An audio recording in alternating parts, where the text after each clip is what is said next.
Hey guys, Steve from Dirt Adventures here. We're doing a little winter training, and Cale up there's got a new bike he's breaking in, so I'm just spending some time chasing Cale around in the woods.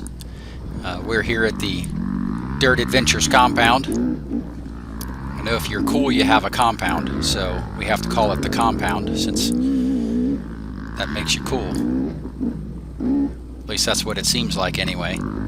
So Cale's got a new YZF 250 up there, and I'm just trying to keep the young whippersnapper there in shape. So we're just on a little practice loop here in the woods. You're messing around. It's not too cold today, but cold enough you gotta wear some extra clothes for sure.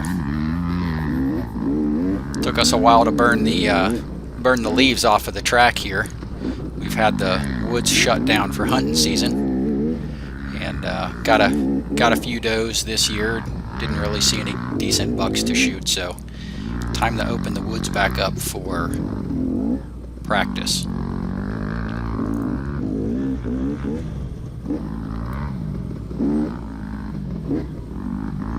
Probably tell from the intro there that got some new sponsors this year.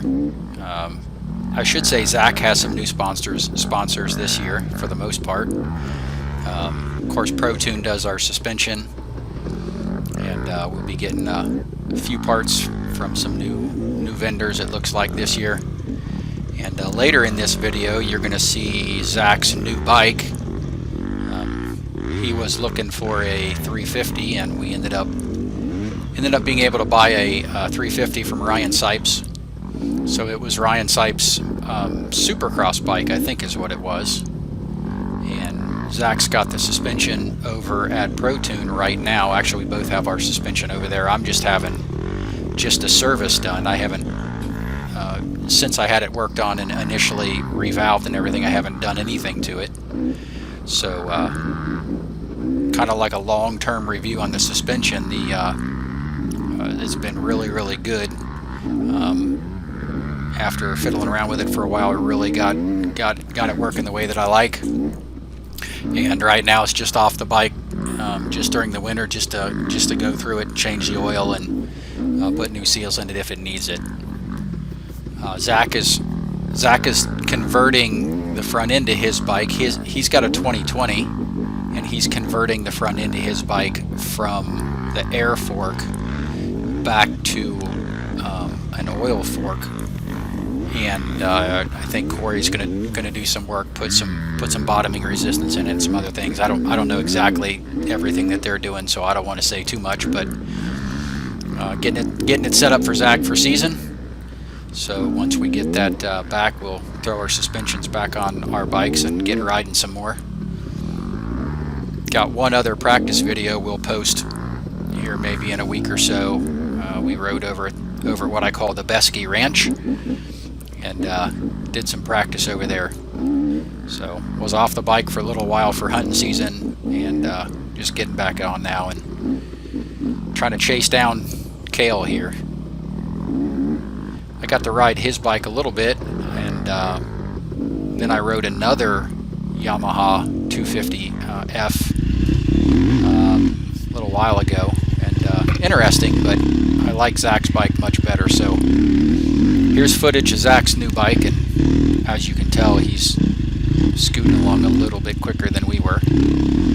So again, he's on a 350 or SX, a 350 SX KTM, and he rode the XC and the XF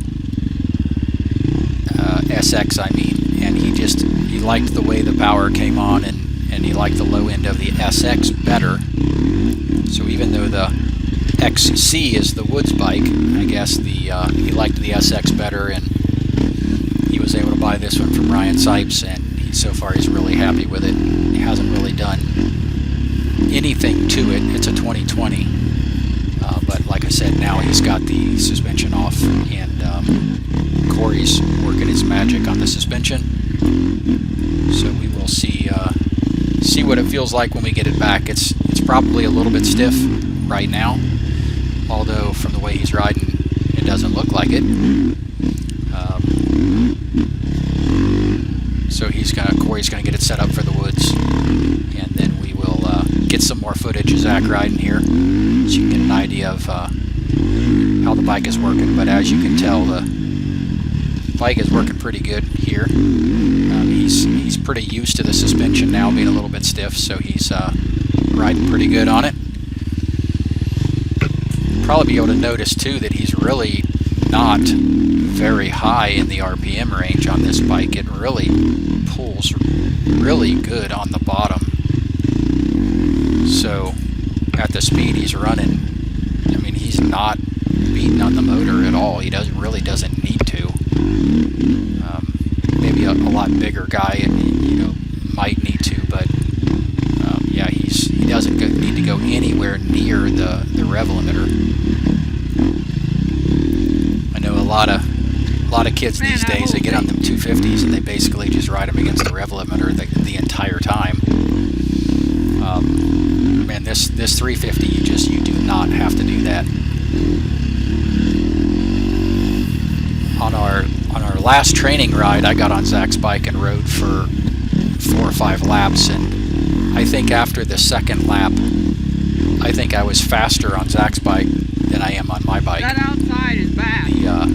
The way that the power comes on, it's very smooth and controllable. It hooks up very well, and I'm a little jealous.